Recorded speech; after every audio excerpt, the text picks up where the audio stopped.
இவள் கல்லறிந்து கொல்லப்பட வேண்டும் என்பது ஹோலினஸ். இயேசு திரும்பி சொல்றாரு, உங்களில் பாவம் செய்யாதவன் முதலாவது கல்லறியட்டுங்க. ஏன் சார்? அதான்டா எத்திக்ஸ்.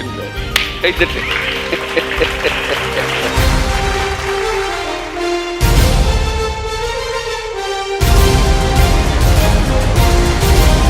ஹோலினஸ் பேசுறாங்க. அவர் சொல்றாரா, எரியலாம் எரியலாம், எரிச்சுங்க, எல்லாம் கல்ல எடுத்துக்காங்க.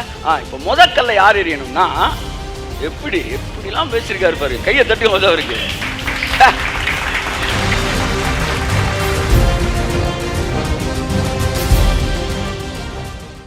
சொன்ன தேவ நீதி என்கிட்ட இருந்துச்சுன்னா அவன் என்ன சொல்றான்? கிரேஸ்ல இருக்கிறவன் யாரு? நம்ம தான் இருக்கிறோம். தேவ நீதி என்கிட்ட இருந்துச்சுன்னா தேவ நீதிக்கு தானே எனக்கு தர்றாரு. அப்புறம் எதுக்கு நீங்க எத்திக்ஸ்லாம் பேசுறீங்க? நாங்கள் எதை வேணாலும் செய்வோம் சார், எங்களுக்கு எத்திக்ஸே கிடையாது. நாங்கள் அடுத்த அட்ரஸ் எடுத்து நாங்கள் இந்த பக்கம் யூஸ் பண்ணுவோம். இல்லை இங்கிட்டு தெரிஞ்சவங்கள வந்து எனக்கு அறிமுகம் என்ன சொல்கிறது வந்து எத்திக்ஸே கிடையாது எங்கள் லைஃப்பில். ஆவியானவர் நடத்தினாருன்னு நாங்கள் பாட்டுக்கு என்ன செஞ்சுக்கிட்டே இருப்போம், போயிட்டே இருப்போம். அப்படின்னும் போது நல்லா நீங்கள் கவனிக்கணும். நான் எதை பெற்றுக்கொள்கிறேன்? தேவ நீதியில் தான் பெற்றுக்கொள்கிறேன். ஆனால் அந்த தேவ நீதி என்னை என்ன செய்யுதுன்னா, அவருடைய லைஃப் ஸ்டைலுக்கு என்ன மாற்றுது. என்னை வந்து அந்த லைஃப் ஸ்டைலுக்கு என்ன செய்து கொண்டு வருகிறது. ஆமேன். ஒரு வசனத்தை நான் வாசிக்கிறேன், 86 நினைக்கிறேன். நிறைய பேர் தேவ நீதினு என்ன நினைச்சிட்டாங்கன்னா, அது ஜஸ்ட் ஒரு லைசன்ஸ், அதை காமிச்சோன்னா ஜல்னு வந்துடணும். அந்த தேவ நீதி என்பது it is not just a licence, it is a DNA. எனக்கு தேவ நீதி வந்துருச்சு என்ன அர்த்தம்னா, காட்ஸ் டிஎன்ஏ வந்துருச்சுன்னு அர்த்தம். இப்போ நான் தேவ நீதிக்கு வந்துட்டேன் அப்படின்னா, தேவனுடைய டிஎன்ஏ எனக்குள்ளே வந்து என் கேரக்டர் எல்லாம் இப்போ அந்த டிஎன்ஏ என்ன செஞ்சுக்கிட்டு இருக்கு? கையை தட்டு. அதுதான் கிரேஸு. கிருபை சரியாகத்தான் நாங்கள் புரிந்து வைத்திருக்கிறோம். கிருபை சரியாகத்தான் புரிந்து வைத்திருக்கிறோம். சங்கீதம் 85 வாசிப்போம். நீதி அவருக்கு முன்னாக சென்று அவருடைய அடிச்சுவடுகளின் வழியிலே நம்மை நிறுத்தும். ஓகே, நீதி என்ன தெரியுமா செய்யும்? நீங்க சொல்றீங்களே தேவநீதி தேவநீதி, தேவநீதியில தான் சார் நாங்கள் ஆசீர்வதிக்கப்படுறோம் அப்படின்னா, என் வாழ்க்கை வந்து இப்படியே விளங்காமலே இருக்கும், என் வாழ்க்கை வந்து யூஸ்லெஸ்ஸாகவே இருக்கும், நான் இஷ்டத்துக்கு எதையாச்சும் செய்வேன், என் லைஃப்பில் லாஜிக் கிடையாது, எத்திக்ஸ் கிடையாது, என் லைஃப்பில் ஃபெய்த்ஃபுல்னஸ் கிடையாது, ஆனால் தேவநீதி இருக்குது நீங்கள் சொல்லுவீங்கன்னா, உண்மையிலே தேவ நீதின்னு உங்களுக்கு இருந்தால் என்ன நடக்கும்னா, அந்த நீதி அவருடைய அடிச்சுவடுகளில் நம்மை நிறுத்தும். ஏனென்றால் அது டிஎன்ஏ. ஒரு நாய் கடித்த உடனே ரேபிஸ் என்ற நோய் என்ன செய்கிறது? வெறி நாய் கடி, ரேபிஸ் தானே, ரேபிஸ் நோய் தாக்கப்படுது. தாக்கப்பட்டோன்னா அந்த கிருமி அவனுக்குள்ளே போனோன்னு என்ன நடக்குது பாருங்க. நாய் கடிச்சிருச்சு அப்படின்னு சொல்லிக்கிட்டே இருக்கிறான். கொஞ்ச நாள் கழித்து என்னவா மாறுறான்? நாயை போலவே. நான் பார்த்தேன் சார் ஒரு வீடியோ, ஒரு பெரிய மருத்துவ ஒரு ஒரு ஒரு ஒரு உயர் அதிகாரி எனக்கு அதை அனுப்பிச்சிருந்தாங்க. அந்த சாகிறதுக்கு முன்னாடி அவன், ஐயோ நம்மளாம் வாழ்க்கையில் அதை பார்க்கவே கூடாது. அவன் அப்படியே நாயை போலவே என்ன செய்ய ஆரம்பிக்கிறான்? நாயை போலவே செயல்பட ஆரம்பிக்கிறான். நாயை குலைக்கிறான், நாயை போலவே கடிக்க வரான். அப்போ சொல்கிறாங்க, பக்கத்தில் போவாங்க சார், அவன் எச்சி பட்டா உங்களுக்கு ஆபத்துன்றாங்க. நான் இயேசு சொந்த ரட்சகராக ஏற்றுக்கொண்ட உடனே எனக்குள்ள அவருடைய நீதி வருது. அந்த நீதி என்கிற அந்த டிஎன்ஏ எனக்குள்ளே வந்த உடனே அது ரேபிஸை விட ரொம்ப பவர்ஃபுல்லானது. என்னை கொஞ்சம் கொஞ்சமாக அவராகவே மாற்றி நான் அவரை மாதிரி பேச ஆரம்பிக்கிறேன், அவரை மாதிரி யோக்கியமாக சிந்திக்க ஆரம்பிக்கிறேன், அவரை மாதிரி ராஜரீகமாக கணக்கு பண்ணுறேன், அவரை மாதிரி ஜென்டிலாக நான் செயல்பட ஆரம்பிக்கிறேன், அவரை மாதிரி பணத்தில் உண்மையாக இருக்கிறேன், அவரை மாதிரி பொய் பேசாமல் இருக்கிற நபராக மாறுகிறேன். ஆமேன்னு சொல்லுங்கள். ஆமேன். இது எல்லாம் எனக்குள்ளே இருந்து வெளியே வருது. ஏன்? எனக்குள்ளே போன தேவ நீதி பைபிள் சொல்லுது, அவருடைய அடிச்சுவடுகளில் என்னை நிறுத்தும். ஷாபா காமாலா ஷராமாலா திரேமனா ஹாந்துனா மானா தியாங்கரா பாலாபா துரா பாலாபா. ஸோ கிரேஸ் எத்திக்ஸோட தொடர்புடையது. நிறைய பேர் சொல்லுவாங்க, கிருபை வந்து தேவ நீதி சார், அங்கெல்லாம் நம்ம விஷயத்தை வச்சுலாம் தேவன் எதுவும் தர்றதில்லை சார். கட்டாயம் நம்ம விஷயத்தை வச்சு தேவன் தர்றதில்லை. ஆனால் ஒன்று நீங்கள் புரிஞ்சுக்கணும், பால்காரன் ஒருத்தன் தான், பால் ஊற்றுறது ஒரே பால் தான், ஆனால் பாத்திரம்லாம் வேற. ஒன்று கழுவாத பாத்திரம் இருக்குது, அதில் ஊற்றுறோன்னா பால் என்ன செஞ்சிருது? தெரிஞ்சிருது. ஒன்று சின்ன பாத்திரமா இருக்கு, அதனால அளவு குறையுது. ஒன்று பெரிய பாத்திரமா இருக்கு, ஆனால் கழுவாத பாத்திரமா இருக்கு. இன்னொன்று வந்து பாத்திரம் வந்து அவரை பார்க்காம அடுத்தவனை பார்த்துக்கிட்டே இருக்கு. இவன் என்ன பண்ணுறான், அதனால பாலை ஊற்றுனா வெளியே போகுது. இப்படி பாத்திரம் ஒவ்வொன்று ஒவ்வொரு திசையில் ஒவ்வொரு மாதிரி இருக்கு. கடைசியில் பால் சரி இல்லை, பால் கரெக்டாக தான் இருக்கு. தேவனுடைய கிருபையும் ஆசீர்வாதங்கள் எல்லாருமே ஊற்றப்பட்டு கொண்டு தான் இருக்கிறது, அதில் மாற்றமே கிடையாது. ஆனால் இந்த வசனம் இருக்கு பார்த்தீங்களா, வார்த்தை நிறைவேறதுக்கு இந்த வசனம் நம்மளை உருவாக்குகிறது. ஆகவே இது உருவான பிறகு இதை வச்சு நீங்க ஆசீர்வாதத்தை வாங்கல. ஆசீர்வாதம் தானாக சிலுவையின் நிமித்தம் வருகிறது. வருகிறதை நான் பெற்றுக்கொள்ளக்கூடியவனாக இந்த வசனம் என்னை புடமிடுகிறது மாத்திரம். ஸோ எனக்குள்ள ராஜ யோக்கியம் வருது. இதெல்லாம் ஏன் வருது? நாய் கடிச்சவனுக்கு, வெறி நாய் கடிக்கப்பட்ட அந்த ரேபிஸ், அந்த அந்த கிருமி இருக்கிறவனுக்கு குலைக்க வேண்டும் என்று தோன்றுகிறது. நைட் ஆனால் ஃபர்ஸ்ட் அந்த ஊழையிட ஊழையிடுறாங்க. சார் எப்படி சார் அந்த கிருமி அவன் பிளட்ல கலக்குது, நீ அதை நம்புறீங்களே? ஹலோ, அதை நீங்க நம்புறீங்கன்னா இயேசுவை சொந்த ரட்சகராக ஏற்றுக்கொண்டு கம்யூனியனில் அவர் பிளட்டை குடிக்கிற உனக்குள்ள இயேசுவோட கேரக்டர் வெளிப்படும் என்பதை நீங்கள் நம்பித்தான் ஆக வேண்டும். அப்ப பாருங்க, இந்த வார்த்தை வசனம், இப்ப பேசப்படுகிற வசனம், இதுக்கு முன்னாடி கேட்ட வார்த்தையை உங்க வாழ்க்கையில் நிறைவேறதுக்கு உங்களை ஓப்பன் பண்ணி விடுது.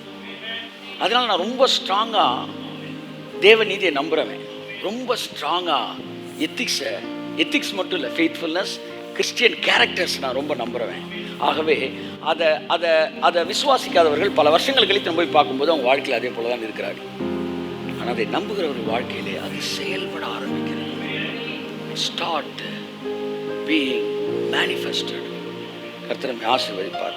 ஸோ வசனம் நிறைவேறு, வார்த்தை நிறைவேறதுக்கு வசனம் புடமிடுகிறது. கொஞ்ச நேரம் தான் நான் பேசிட்டு மேட்டருக்கு வரேன். அப்போ எப்படி, அப்போ தேவநீதி இங்கே எங்கே வருதுன்னா, தேவநீதி தான் என்னை என்ன செய்யுது, காட் ஸ்டைலில் வாழ வைக்குது. அதனால தான் கிரேஸு சிலருக்கு ஆப்ரேட் ஆகுது, சிலருக்கு ஆப்ரேட்டு சொல்லுங்க ஆக மாட்டேன்னு சொல்ல முடியாது. இந்த கிரேஸ்னா எல்லாத்தையும் ஆப்ரேட் ஆகும். அப்போ என்ன செய்யுது, சிலருக்கு கதவை தட்டிக்கிட்டே இருக்கு. That's correct. கதவை திறந்தவனுக்கு உள்ள போகுது, திறக்காதவனுக்கு அவனை கைவிடாம அவனை தட்டிக்கிட்டே இருக்கு. அவன் திறக்கும் போது கடந்து வருது. ஸோ நம்ம போன வாரம் பார்த்தோம், கிரேஸை பற்றி பார்க்கும்போது கிரேஸ், அதாவது எத்திக்ஸ் இன் கிரேஸ் அப்படின்ற ஒரு விஷயத்தை நம்ம பார்த்தோம். அது எப்படின்னா வந்து அன்புக்குரிய கிரேஸ் அண்ட் விஸ்டம் அப்படின்னு பார்த்தோம். அதை திரும்ப நம்ம போக விரும்பலை, நீங்கள் நிறைய இன்ட்ரோ வேறு விஷயங்கள்லாம் பேசிட்டோம். சுயாதீன பிரமாணம் என்கிற சுதந்திரத்தை நீங்கள் டீல் பண்ணும்போது, எத்திக்ஸ் என்கிற ஞானத்தோடு டீல் பண்ணும்போது அது உங்களிடத்தில் பெருக ஆரம்பிக்கிறது. கிரேஸ் வந்து பெருகக்கூடியது. எப்போ பெருகுதான், ஞானம் வர வர பெருகுது. வாட் இஸ் ஞானம்? Reverence of God, fear of the lord is the wisdom. அந்த விஸ்டம் இருக்கும்போது கிரேஸ் அவன்கிட்ட பெருகுகிறது. That is what ethics in grace. இந்த எத்திக்ஸில் நிறையா இருக்குது. எத்திக்ஸ் இந்த வாரம் என்ன பார்க்க போகிறோம், religious holiness and reigning fathers ethics. அதாவது மதத்தின் பரிசுத்தமும் தேவனுடைய எத்திக்ஸும் அப்படின்ற தேவனுடைய வாட் இஸ் தட், என்ன சொன்னேன், அரண்களா, வாட் இஸ் தட், அரண்களும் தேவனுடைய கோட்பாடுகள். இதை இந்த வாரம் பார்க்க போகிறோம். எத்திக்ஸ் இன் லார்க் இந்த வாரம் பார்க்குறோம். போன வாரம் எத்திக்ஸ் இன் கிரேஸ் பார்த்தோம். அடுத்து எத்திக்ஸ் இன் ப்ரொஃபஷன் இருக்கு, எத்திக்ஸ் இன் அட்மினிஸ்ட்ரேஷன் இருக்கு, எத்திக்ஸ் இன் ரிலேஷன்ஷிப் இருக்கு, எத்திக்ஸ் இன் மினிஸ்ட்ரி இருக்கு. எல்லாத்துக்குமே ஒரு எத்திக்ஸ் இருக்கு சார். அந்த எத்திக்ஸ் தான் ராஜ யோக்கியம். கர்த்தர் என்கிட்ட சொன்னாரு, மனுஷன்கிட்ட எத்திக்ஸ் மட்டும் இல்லைன்னா அவன் மிருகண்டான்னார். நான் எவ்வளவு ஆசீர்வாதத்தை ஊட்டினாலும் லைஃப்ல, என் வாழ்க்கையில ஒரு அறம்னு ஒன்று இல்லைனா, ஒரு எத்திக்ஸ்னு ஒன்று இல்லைனா, எனக்கும் மிருகத்துக்கும் வித்தியாசமே கிடையாது. காலையில் பார்த்தோம், குலமகளுக்கும் விலைமகளுக்கும் என்ன வித்தியாசம். அது ஒரு தளபதிக்கும் ஒரு ஒரு முகஸ்துதி பண்ணக்கூடிய உண்மையற்ற தளபதிக்கும், பார்க்குற ஆளெல்லாம் வந்து ஒரு ஆளை விட்டு அடுத்துன்னு இவர் ஃபேவரில் அவர் ஃபேவரில் அவர் அப்படியே போயிட்டே இருக்கும்போது அவனுக்கும் ஒரு உண்மையான தளபதிக்கு இருக்கிற வித்தியாசம் என்னன்னு பார்ப்போம். That's wonderful. தேவன் என்னை வந்து நம்பணும்.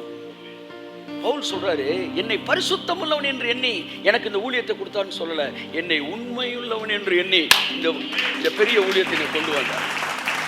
அதான் சொன்னேன், பரிசுத்தம் ரொம்ப முக்கியமானது.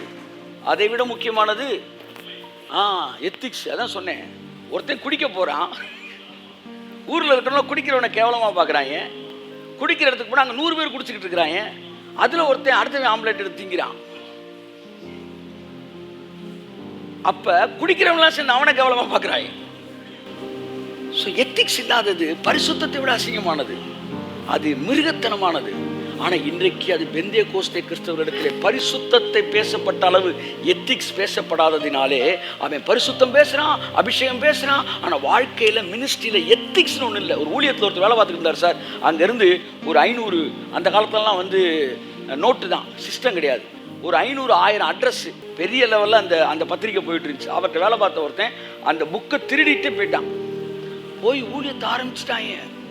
ஊழியத்தை ஆரம்பித்து அதில் அந்த காலத்தில் வேன் வாங்குறேன்னா பெரிய வேனில் வாங்கிட்டாங்க. இந்த சம்பவம் பரபரப்பை உள்ள அப்போ பாருங்கள், ஊழியம் பண்ணுறாரு, அவர் ஜெபம் பண்ணுறாரு, ஆனால் என்ன இல்லை, எத்திக்ஸ் இல்லை. இப்போ இவரை திரும்ப ஆஃபீஸில் இவரை கூப்பிட்டு இவர் ஒரு சில சம்பவங்கள்லாம் நடந்துச்சு. என் வாழ்க்கையில் இந்த சம்பவத்தெலாம் பார்க்குறேன். கர்த்தர் சொன்னார், இங்கே பாரு, நல்லா பார்த்துக்க, நல்லா பார்த்துக்கிட்டியா, நல்லா பார்த்துட்டு நீ இப்படி இருந்துடவே கூடாது. என் இளம் வயதில் எத்திக்ஸை சொல்லி கொடுத்தார் தேவன்.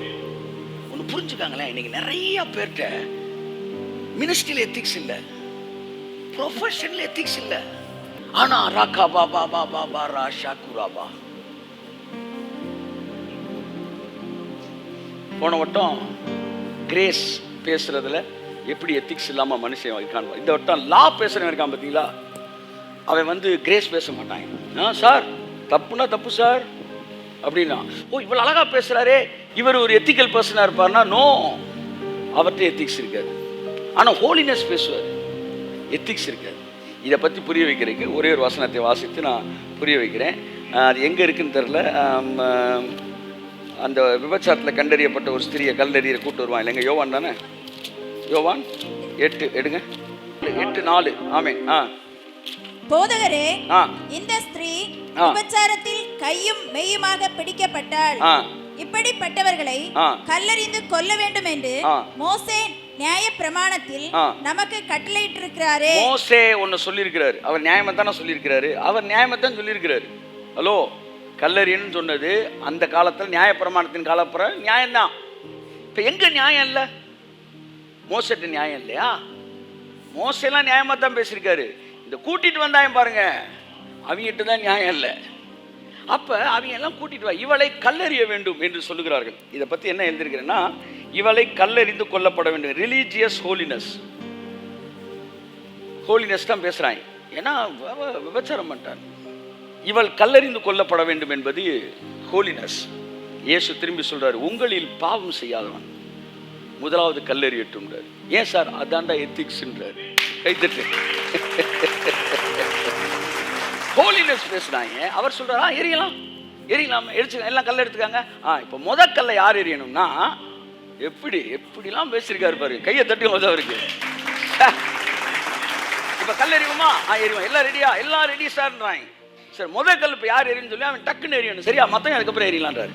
சரி, கல் யாரு? உங்களில் பாவம் செய்யாதவன் முதல் கல் எறியட்டும். நீ பேசுனது ஹோலினஸ், நான் பேசுறது எத்திக்ஸ். கர்த்தர் சொல்றாரு. அப்ப திரும்பி சொல்லிட்டு ஒரு குனிஞ்சு எழுதிக்கிட்டே இருக்காரு. நிமிர்ந்து பார்க்குறாரு, ஹோலினஸ்ல வரிஞ்சுக்கிட்டு வந்தவன்லாம் எத்திக்ஸை பேசினா ஒருத்தரையும் காணோம்.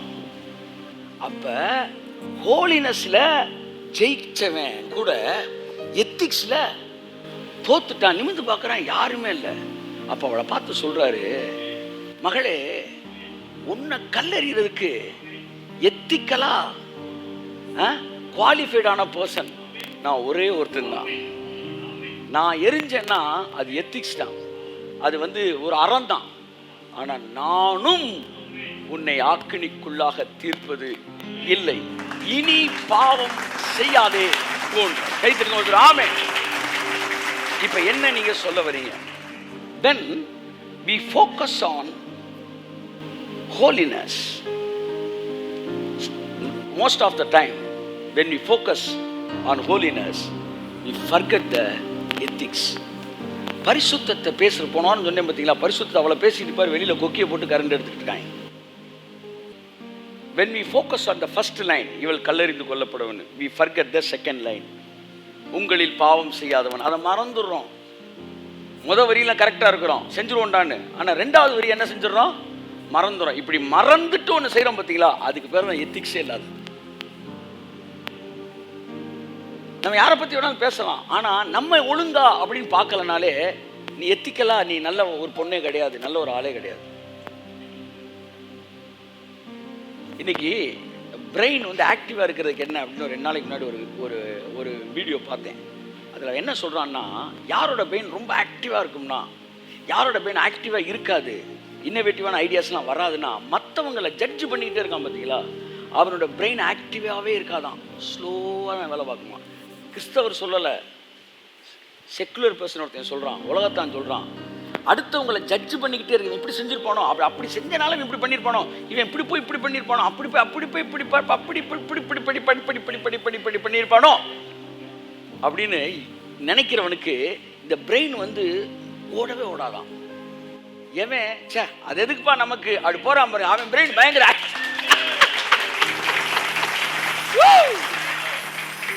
அவன் பாருங்க, அவன் பிரெயின் வந்து வேற பயங்கரமா ஆக்டிவா வேலை பார்க்கும். டக்குன்னு ஒரு ஐடியா வரும், அது வந்து பாத்தீங்கன்னா ஒரு 5 கோடி ரூபாய் அவனுக்கு தட்டி விட்டு போயிடும். இவன் இன்னும் அவர் போயிட்டாரா இவர் போயிட்டாரா நீ இப்படியே சுத்திட்டு கடைசியா 100 ரூபாய் பக்கத்து வீட்டில் போய் கடன் வாங்கு. ஏன் பிரெயினை ஃபுல்லா ஜட்ஜ்மெண்ட்டுக்கே பயன்படுத்திட்ட, அதன் தருத்துரை தாண்டவ மாடு. ஆனா நாங்க அதெல்லாம் யோசிக்கிறதே கிடையாது. ஒருத்தர் பேசுறாரு, நியாயப்பிரமாணம் சரிதாங்க, மோசே சொன்ன சரி, தவறு செய்யறவர்கள் தண்டி, நியாயப்பிரமாணம் சரியோ இல்லையோ, தேவன் தண்டிக்கிறவர், தப்பு செஞ்சா தண்டிப்பார் அப்படின்னு பேசுறாரு. அப்ப நான் என்ன சொல்றேன், அப்ப தாலிபான்கள் கரெக்டா தான் செஞ்சுக்கிட்டு இருக்காங்க, நீ என்ன சொல்றேன்றேன். தாலிபான் அவனும் தப்பு செஞ்சவன் தானே சொல்றான். ஓ, தாலிபான் செஞ்சா தப்பு, ஆனா மோசே பேரை சொல்லி நீங்க செஞ்சா ரைட்டா, எங்கடா இருக்கு உங்க எத்திக்ஸ்? அப்ப தாலிபானா தான் செய்யறான், அவன் எல்லாம் கரெக்டா மோசஸ் ஃபாலோ பண்றான். அப்ப நீங்க எல்லாம் போய் ஆளுக்கு ஒரு துணி எடுத்து மூக்கில் இப்படி போட்டிருக்க மாஸ்க் ஏற்றி போட்டுட்டு போயிருங்க. ஏறக்குறைய 5000க்கு மேற்பட்ட கிறிஸ்தவர்கள் அங்கே மாட்டிக்கிட்டாங்க. நல்லா கவனிய, தாலிபான்கள் கூட்டத்தில் வெளியே கொண்டு வர முடியல. அமெரிக்கா ஃப்ளைட் அடிச்சு எடுக்கிறாங்க, இன்னும் எடுத்த பாடு இல்லை ஃப்ளைட்டு, அவ்வளோ பேர் உள்ள மாட்டிருக்கிறாங்க. என்ன பண்றதுன்னு தெரியல. கென்னத் கோப்லாண்ட் என்ன செய்யறாரு, உள்ள இறங்குறாரு, கைத்திருங்க ஒரு அவருக்கு, என் ஃப்ளைட் எடுத்து யூஸ் பண்ணுங்கன்னு சொல்லி கொடுக்குறாரு அமெரிக்கன் கமாண்டேட்டர்கிட்ட. இவர் ஃப்ளைட்டில் மட்டும் 5600 பேரை இவர் ஜெட்லேருந்து மீட்டிருக்கிறாங்க. நீ என்ன சொன்ன, ஊழியக்காரனுக்கு எதுக்கு? என்ன சொன்ன? ஊழியக்காரனுக்கு எதுக்கு? சத்தமா சொல்லு, ஜெட்டுன்னு. அந்த ஊழியக்காரன் ஜெட்டு தான் இன்னைக்கு 5200 பேரை தாலிபான்லேருந்து விடுதலை செஞ்சிருக்கு. தேவனுக்கு தெரியும் எவன் கையில எதை கொடுக்கணும்னு அவருக்கு தெரியும். நீ யார், இவன் இதை பயன்படுத்த வேண்டும், இவன் பயன்படுத்தக்கூடாது என்று சொன்னவள். ஜெட்டை பத்தி கேள்வி பண்ண அத்தனை கிரிட்டிக்ஸ் இப்போ வரணும் எனக்கு முன்னாடி, 5 நிமிஷத்துக்கு எனக்கு முன்னாடி வரணும் அத்தனை பேரும். நீ யார், காணிக்க கொடுக்காதுன்னு சொல்றாங்க பார்த்தீங்களாங்க. அவனை விட மோசமானவன் யார் தெரியுமா? அவருக்கு கொடுக்காதீங்க, இவருக்கு கொடுக்கணும், அவன் ரொம்ப மோசமானவன். என்ன ஒரு ஒரு தரித்திர புத்தி பாருங்க. அந்த ஊழியம் பெரிய ஊழியம், அதனால எதுக்கு அது கொடுக்குறீங்க, இது கொடுங்க. ஒரு ஆளுக்கு எதுக்கு ஜெட்டு வாங்கணும், எதுக்கு ஜெட்டு வாங்கணும்னு இப்ப தெரியுதா? கையை தட்ட ஒருத்தர் ஒரு ஆமே. தேவனுக்கு தெரியும் எவன் கையில எதை கொடுக்கணும்னு. உன் பேச்சை கேட்டிருந்தா 1000 பேருக்கு நீ கார் வாங்கி கொடுத்துருப்ப. அப்புறமேட்டு யோசித்து வேணாம் 1,00,000 பேருக்கு சைக்கிள் வாங்கி கொடுத்துருவோன்னு முடிவு எடுத்திருப்ப. கடைசியில் எங்க வந்திருப்ப, 1 கோடி பேருக்கு குச்சி மிட்டாய் வாங்கி தருவோம் அப்படி முடிச்சிருப்ப. That is your poverty mind. அதனால அவன் சொன்னா இவன் சொன்னான்னு சொல்லி இதுக்கு எதுக்கு வந்து இவ்வளவு அதுக்கு அப்படிலாம் யோசிச்சுறாங்க. கடைசி இவங்க பேச்சை கேட்டா 1000 ஊழியர்களுக்கு குச்சி மிட்டாய் வாங்கி தருவோம்ன்ற இடத்துல நிப்பாட்டுவான். ஆனா அப்படி இல்லை, நாங்க ஒரே ஊழியனுக்கு ஜெட்டு வாங்குற கொடுப்போம். ஆமே, அக்கா சொன்னாங்கன்னு எங்கேயாச்சும் மாற்றி விதைச்சிட்டு அதுக்கப்புறம் என்ன விளைச்சலே இல்லை, விதை முக்கியம், அதை விட முக்கியம் நிலம். அப்ப பாருங்க, ஜெட்டு வாங்கக்கூடாது அப்படின்னு பேசினவன்ல நீங்க ஜெட்டில் வந்து என்ன செய்றாங்க? என்ன அத்தனை பேர் மானசீகமாய் மன்னிப்பு கேட்க வேண்டும். 24 மணி நேரத்தில் எனக்கு தண்ணியில விளக்கம் அளிக்கணும். கிரிட்டிக்ஸ் பேசின அத்தனை பேரும் தண்ணியில விளக்கம் அளிக்கணும். எனக்கு நாங்கள் ஜெட்டு வாங்கக்கூடாது என்று பேசியது தவறு என்பதை நாங்கள் ஒத்துக்கொள்கிறோம் என்பதை தண்ணியில விளக்கம் அளிக்கணும். இப்போ ஒரு முடிவுக்கு வரேன். ஆமா, 100ல் ஒரு 50 ஊழியக்காரன் ஜெட்டு வாங்கட்டும்னு ஒரு முடிவுக்கு வரேன். கையெழுத்திருக்கும் போது ஆமே.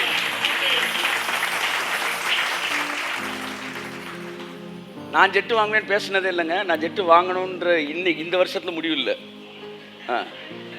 அது தெளிவாக சொல்லிடுறேன் இந்த வருஷத்துலன்னு. ஆனால் நான் வந்து கெனத் கோப்லாண்டு ஜெட்டு வாங்கினதுக்கு, ப்ரைவேட் ஜெட் வாங்கினது நான் வந்து உடன்பாடு உள்ளவன். நான் 15 வருஷத்துக்கு முன்னாடி நினைக்கிறேன், நாங்கள் இங்கெல்லாம் மதுரையிலலாம் வேனை வாங்கிட்டு பிரதிஷ்டை பண்ணிட்டு இருக்காங்க. அவர் திடீர்னு வாங்க ஒரு பிரதிஷ்டை ஜபத்துக்குன்னு கூப்பிட்றாப்புல கெனத் கோப்லாண்டு. என்னன்னு பார்த்தா ஏதோ வேன் வாங்கிட்டாரு, ஜெட்டை நிப்பாட்டி இருக்கிறார். கெனத் கோப்லாண்ட் மேகசினை படிச்சுக்கிட்டு இருக்கிறேன். தேவை என்ன தேவை? ஒரு நல்ல பைலட் தேவைன்னு அட்வர்டைஸ்மெண்ட் கொடுத்துருக்குறாரு. எப்போ? 98 2000. என்னடா நாங்களாம் நல்ல டைப்பிஸ்ட் தேவை, டிரைவர் தேவை, அது ரட்சிக்கப்பட்ட டிரைவர் தேவை. அப்போ என் சம்பளம் குறைச்சி கேட்பான்.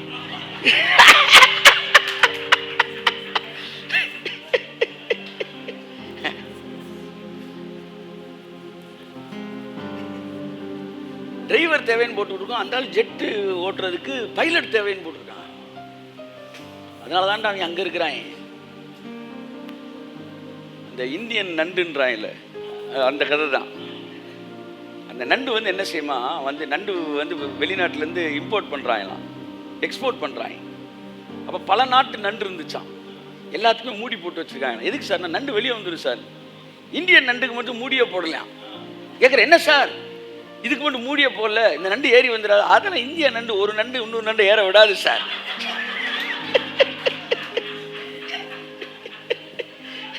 ஒரு நண்டு இன்னொரு நண்டை ஏற விடாது. ஹோலினஸ் பேசுறவன்ட்ட எத்திக்ஸ் இல்லை. மற்றவர்களை அத பாருங்க, குற்றவாளி என்று தீர்க்கிறவர்களும் சரி, தாங்கள் நல்லவர்களா என்பதை அவர்கள் யோசிக்கிறதே இல்லை. ஆகையால் தான் அவர்களிடத்திலே பரிசுத்தத்தை குறித்த பேச்சு இருக்கு, பரிசுத்தம் பற்றிய ஃபோக்கஸ் இருக்கு. ஆனா தான் நல்லவனா அப்படின்ற ஒரு பேசிக் எத்திக்ஸே இல்லாதவன்ட்ட நீங்க என்னதாங்க பேச முடியும்? அவன் மிருகத்துக்கு சமங்க, அவன் மிருகத்துக்கு சமம்.